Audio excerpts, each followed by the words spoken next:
Em nosso estudo de hoje, a lição 54 do livro Bênção da Paz, merecimento. Por isso mesmo vós, reunindo toda a vossa diligência, associai com a vossa fé a virtude. Pedro, na segunda epístola a Pedro, capítulo 1, versículo 5.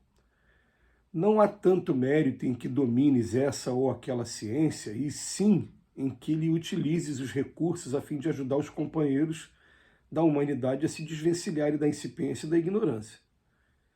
Não há tanto mérito em tua pureza de coração, mas sim no esforço que desenvolvas em benefício dos irmãos chafurdados no erro, de modo a soerguê-los para a restauração necessária.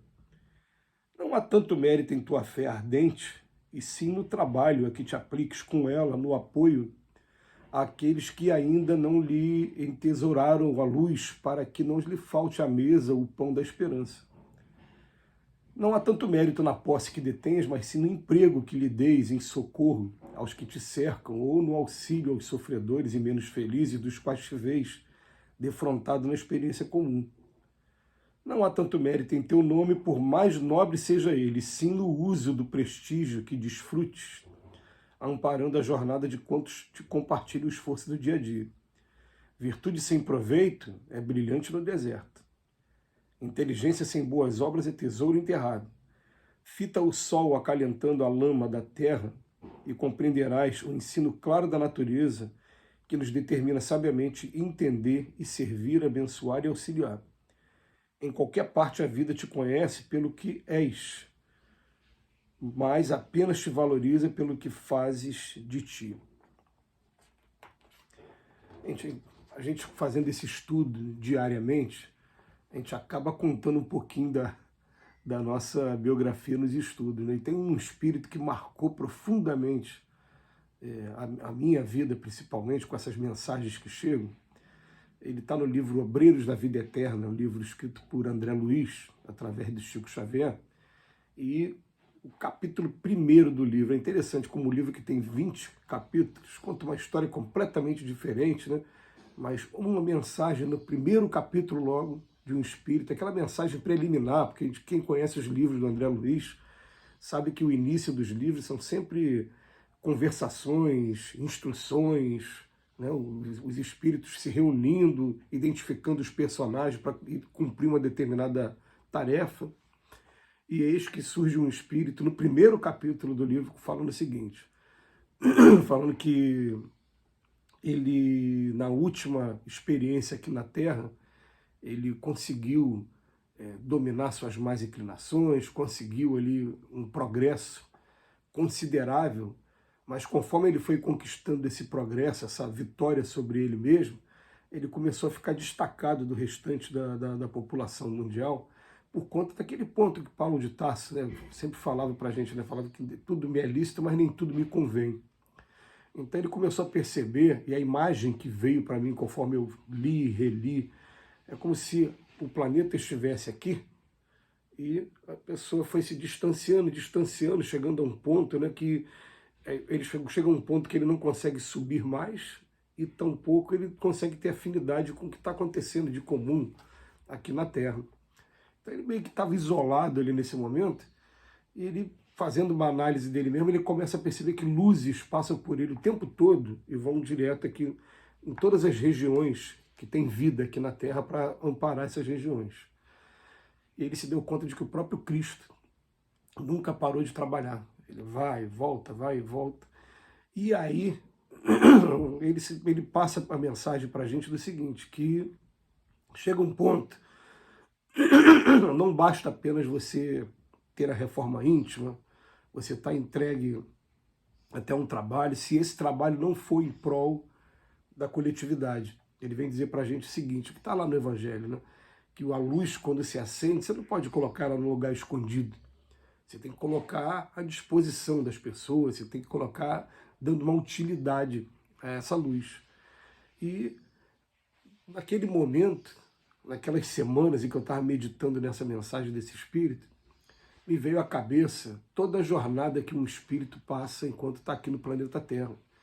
Um mundo de expiações e provas. Desde que ele chegou, ainda embrutecido, ainda inadaptado a essa nova realidade, ainda na condição de criminoso por conta da violência que ele traz, da agressividade que ele traz dentro dele, e no primeiro momento dando muito trabalho, até que um dia conhece o Cristo. Quando conhece o Cristo, começa a estudar os seus preceitos ainda de maneira estranha, porque aquele comportamento do Cristo ainda é um comportamento estranho, não consegue imaginar o que é bater numa face da outra face, é difícil assimilar logo de início, mas daqui a pouco ele começa a ir aprendendo, daqui a pouco praticando, e quando chega a um determinado ponto, ele fala, tá bom, agora eu consegui me acertar para viver em sociedade, para não estar comprometendo, trazendo prejuízos à sociedade, e até toda hora tendo que ficar cumprindo penas, né, em presídios, essas coisas aí, até que chega um ponto de que, peraí, agora o conhecimento não pode ficar só para mim, agora eu tenho que aprender a divulgar. Então ficou bem claro que as últimas etapas do aprendizado em um mundo de expiações e provas, elas se iniciam. É claro que elas também têm um prazo aí de duração, né? Mas elas se iniciam quando a gente também, além de adquirir esse conhecimento e aplicar esse conhecimento para a gente começa também a dividir com as pessoas. E essa imagem que o Emmanuel coloca aqui no texto de hoje é uma outra imagem maravilhosa, quando ele fala para a gente assim, fita o sol acalentando a lama na terra. E vem logo aquela imagem, né? Quem nasceu em locais assim, ou teve oportunidade de ter vida na roça, vida nos locais campestres, me vem logo na cabeça aquele charco, o sol batendo o dia inteiro naquele charco, ali, secando aos pouquinhos, batendo na lama, e é um trabalho que ele vai acontecendo, acontece durante o dia, depois vem o repouso da noite, mas no dia seguinte começa de novo o trabalho, e o tempo todo, né, devagar e sempre, trazendo aquele trabalho ali no solo aqui da terra, na lama, né? Então ele bota, fita o sol acalentando a lama da terra e compreenderás o ensino claro da natureza, que nos determina sabiamente, primeira coisa, é entender e servir, abençoar e auxiliar. É interessante que o entender e servir, entender cabe aí no pacote, no combo, né? Você respeitar também a etapa evolutiva que a pessoa está vivendo, porque a pessoa não vai viver do jeito que você acha que deveria viver. Não vai. Cada um tem o seu caminho, mas a gente vai ver que todos os caminhos vão conduzir à perfeição do espírito, querendo ou não querendo, que todo mundo nasceu simples e ignorante, vai chegar à perfeição um dia. Mas o título de hoje é merecimento. E no merecimento, ele vem pegar para a gente 5 situações. Ele fala, não adianta dominar uma ciência se eu não utilizar aquela ciência para as pessoas. A gente conhece muita gente que tem um conhecimento teórico, tem uma capacidade muito grande, mas aquela capacidade fica enclausurada nele. E a gente lamenta, fica, meu Deus, uma pessoa tão inteligente podia servir tanto, né, para os outros. Aí depois ele fala, se for ter a pureza do coração, né, mas você não está ajudando os amigos, irmãos que estão chafurdados no erro, como ele diz aqui para a gente. Ou então tem uma fé muito grande, mas não aplica aquela fé no apoio, no trabalho também. Posse, mas não aplico as minhas posses materiais no auxílio aos sofredores.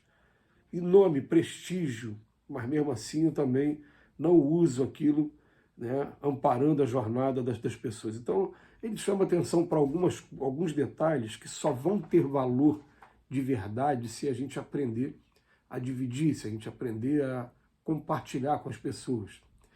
Ontem eu tive acesso a um texto muito legal em que o Espírito falava assim, né? A vaidade a gente nunca vai deixar de ter, porque a vaidade ela é um dos componentes da personalidade.